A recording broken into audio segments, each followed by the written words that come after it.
자, 강현재 변호사님 모시겠습니다. 야, 근데 요 얘기 아시나 모르겠다. 우리 강현재 변호사님한테. 예, 들어오세요. 괜찮아요. 카메라에 걸려도 괜찮습니다. 우리 유튜브는 아유 어서 오십시오. 아유 요 얘기 아세요? 아주 이거부터 김칠준 변호사라고 아세요? 모르겠는데요. 성함만 이 들어서. 사람이 누구냐면 이석기 네. 그때 그 변호인 네네네. 단장을 했어요. 변호인들이 이석기 변호인들이 여러 명 있었는데 그 중에 단장을 했었는데 이 사람이 뭐라고 주장했냐면 이석기가 지금 대법원에서 판결을 받는다면 무죄다. 지금 이게 변했다 사회가 이렇게 주장을 했는데 이분이 또 경찰청 인권위원장을 맡았대요. 이석기 변호인 단장을 한 사람. 야 이분 대단하시네요. 근데 이석기가 지금 대법에서 판결을 받으면 무죄 판결을 받을 것이다. 어떻게 생각하세요?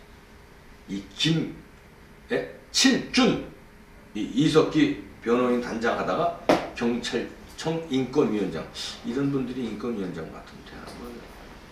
그러니까 이분이 지금 대법원에서는 무죄를 받을 것이다라고 말씀하시는 것 자체가 지금 법원조차 그 좌파 이념 편향성 코드 인사로 돼 있다는 걸 지금 이분이 증명해 주시는 거죠. 자백하는 거네. 네, 스스로 예. 지금 대법원 코드 인사라는 거를? 코드 판결이 내려지는 것을 스스로 지금 보여주시는 거죠.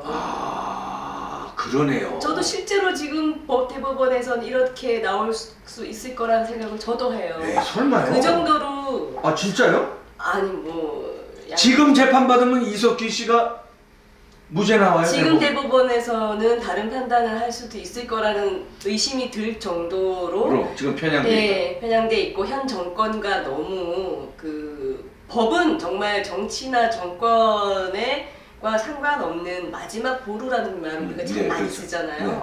마지막 보루라는 것에 엄청난 책임감이 있는 것인데 그리고 굉장히 여론과 정권, 권력 이런 것으로부터 스스로 철저히 중립을 지킬 수 있어야 마지막 보루가 되는 그렇죠. 건데 대놓고 뭐 코드 인사에 대놓고 편향된 걸 보이고 있으니까요. 이 사법농단이라는 칼날 앞에 다 무릎 꿇고 있는 거죠.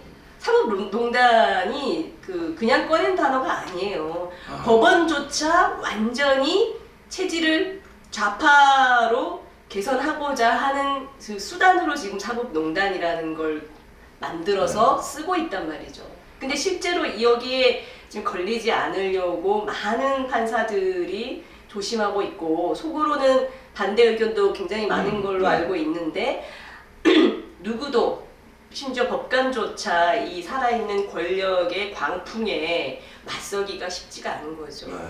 아니 그냥 보통 뭐 범죄도 아니고 대법원에서 징역 9년을 받았는데 그때 내란 선동과 국가보안법 위반이 이 유죄가 확정돼서 징역 9년 자격정지 7년 확정 판결 받은 분이에요. 네, 이석기가. 그렇죠. 네. 그런데 어떻게 이게 지금 정권이 바뀌었다고 무죄 판결 받을 수 있다고 그리고 당시 주장할 수 있습니까? 통진당 자체가 똑같은 이유로 위헌정당이라고 해서 해산이 됐었잖아요. 그러니까 같은 것이거든요 지금.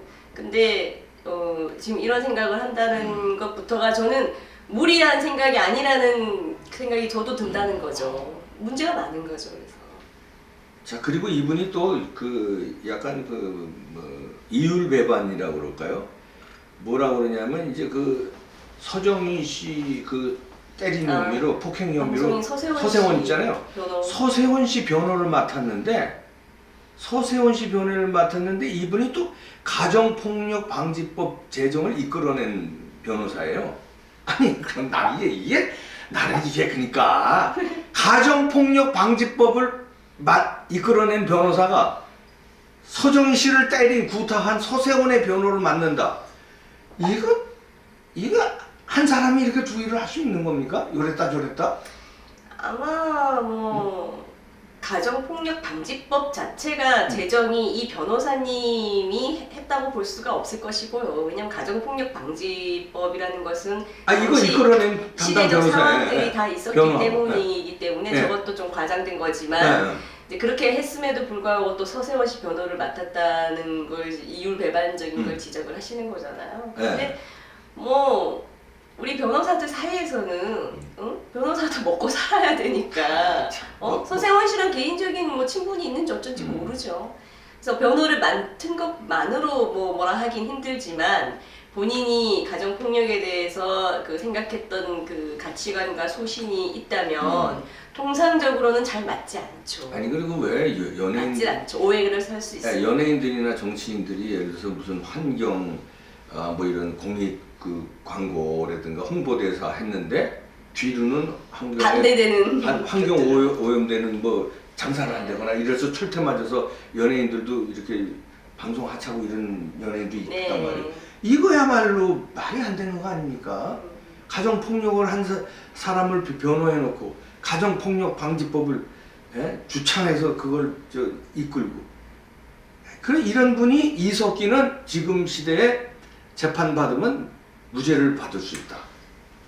그것도 그렇고 저는 지금 더 심각한 것은 경찰청 인권위원장이 되셨다잖아요. 그러니까 최근에 됐어요. 그러면 어쨌든 그 힘을 쓰실 거란 말이죠. 그런데 이 경찰청 인권위라는 게 말 그대로 인권 보호를 위한 경찰관 직무 규칙에 따라 설립됐기 때문에 경찰청 인권위원회이지만 경찰이 시민의 인권을 침해하느냐 안 하느냐, 침해하면은 못하게 하는 그런 위원회라 성격을 갖고 있단 말이죠. 경찰의 인권이 아니라 경찰이 시민의 인권을 침해하냐 안 하냐 이 역할을 한다는 건데 그런 역할을 하는 인권위원회의 위원장을 이렇게 사고와 이념이 철저히 편향되어 있는 분을 그 자리에 놓게 되면 매사의 모든 시각을 경찰은 가해자, 민중의 지팡이이자 대한민국 공권력인 경찰은 가해자이고, 그 경찰이 국가 질서를 위해서 공무집행을 하고 때로는 공권력을 동원해야만 마땅한 그런 일을 하는 데 있어서도 다 상대방들은 애초에 불법을 저지른 상대방이나 불법 시위 이런 것들은 다 피해자처럼 바라볼 수 있단 말이죠. 그렇게 되면은 경찰 공권력 자체가 굉장히 약화되고 눈치를 보고 매사에 내가 잘못했다가 또 지금 이 정권 하에서 가해자로 몰리고 과잉 진압인 걸로 몰릴 바에는 차라리 가만히 있는 거예요. 그렇지. 차라리 가만히 있으면 잘리지는 않아. 그러니까. 시민들은 비판하겠죠. 도대체 경찰이 뭐 했냐? 경찰 공권력이 어디 갔냐 하겠지만 시민들이 자기를 자르진 못하잖아요. 근데 자칫 잘못해서 이 정권 하에서 또 이런 인권위원장이 경찰청 인권위원장으로 있는 상황에서 정당하게 공무집행을 하고 또 그 합법한 테두리 안에 있는 국민을 지키기 위해 질서를 지키기 위해 어떤 공권력 행사를 적극적으로 했다가 바로 불이익을 받을 수 있는 위험이 항상 상존하고 있는 것이죠. 세상에 참. 그러니까 지금 이런 것들이 무너지는 것은 나라의 그 기본이 흔들리는 겁니다. 근간이 흔들리는 겁니다. 네. 그래서 우리가 걱정하는 거예요. 그러니까요. 근간이 참나. 자, 한두 가지가 아니라 나 진짜. 그래서 이제 입이 아프죠 이제. 그래도 이제 변호사시니까 저는 뭐 법을 전공하지 않았으니까 제가 이거 첫 질문 해봤어요. 요 얘기해 보시죠. 위인 아니 고발하셨어요? 위인맞이 한영단 고발당했나요? 수사 착수한다면서요? 네. 위인맞이 한영단. 위인맞이 한영단이라고 뭐 이미 언론에 워낙 많이 났고 많은 분들이 어떻게 대명천지 자유대한민국 시내 한복판에서 이런 일이 있느냐라고 하셨던 그 백도 칭송위원회랑도 관련이 있고 또 위인맞이 환영단이라는 걸 만들었어요. 그래서 여기에 대해서 이제 자유청년연합이라는 단체가 이 사람들 중 4명을 국가보안법 위반이다라고 고발을 했고 경찰에서 서울중앙지검 공안 일부에 배당이 됐다고 해요. 그래서 수사를 하긴 할 것인데 제가 봤을 때는 좀 회의적입니다. 왜냐면 국가보안법이 엄연히 지금 현행법으로 남아 있어요. 그러면 이 정도의 행동은 누가 봐도 그 국가보안법 위반에 되는 찬양 고무죄란 말이에요. 그렇죠. 찬양 고무죄인데 문제는 이 친구들이 뭐 제가 봤을 때는 그냥 툭 튀어나온 친구들이 아니고 아주 그리고 아무런 조직적이야. 어떤 자기들이 이렇게 했을 때 다 고발되고 사실은 현행범 체포도 했어야 되는 사안이라고 저는 생각을 하는데 심지어 고발을 이 단체가 고발이라는 걸 하기 전에는 자체 수사 착수도 안 했단 말이에요. 인지를 했는데도 불구하고 고발을 하니까 어쩔 수 없이 고발이 되면은 고발에 대해서 응당한 처분을 해야 될 의무가 생기니까 지금 하는 건데 이런 식으로 되는 수사가 제대로 되겠냐는 겁니다. 그러니까 수사 의지가 없는 거죠. 처벌 의지가 없단 말이에요. 그래서 이거 결과는 두고 봐야 될 텐데 이 국가보안법에는 이러한 찬양 고무 이런 위법 사실을 알면서도 처벌하거나 하지 않으면 또 직무유기로 따로 처벌하는 게 있을 정도로 국가보안법은 굉장히 강하게 돼 있습니다. 사실상 직무유기를 이미 한 거예요. 어떻게 보면 그러네. 경찰과 검찰이. 근데 어쨌건 간에 고발되니까 어쩔 수 없이 사건 배당을 했지만 결과는 우리가 눈은 부릅뜨고 정말 이런 것에 무혐의가 나온다면 기가 막힌 일인데 어떻게 할지 한번 봐야 되겠죠. 그리고 이 위임맞이 환영단이라는 이름만 들어도 너무 이상하지 않아요? 이게 우리 대한민국에 흔히 쓰는 언어가 아니에요. 위임맞이 환영단 이런 단어 자체가 뭔가 북한 냄새가 굉장히 많이 나는 단어거든요. 백두칭송.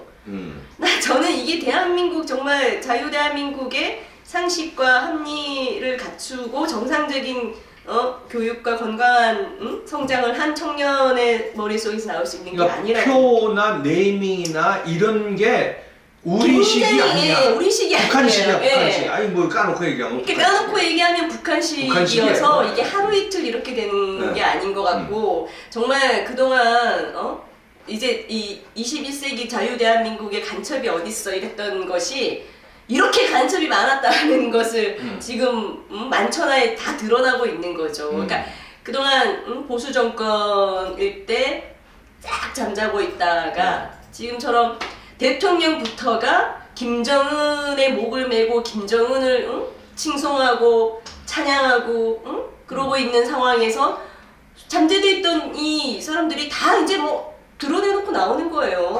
자기들이 처벌돼야 되면은 문재인 대통령은 왜 처벌 안 시키냐라는 말 하지 않겠습니까? 그러니까. 문재인 대통령도 하는 거 우리가 하고 있는데 왜 우리를 처벌하냐 그러면 뭐라고 할 거예요?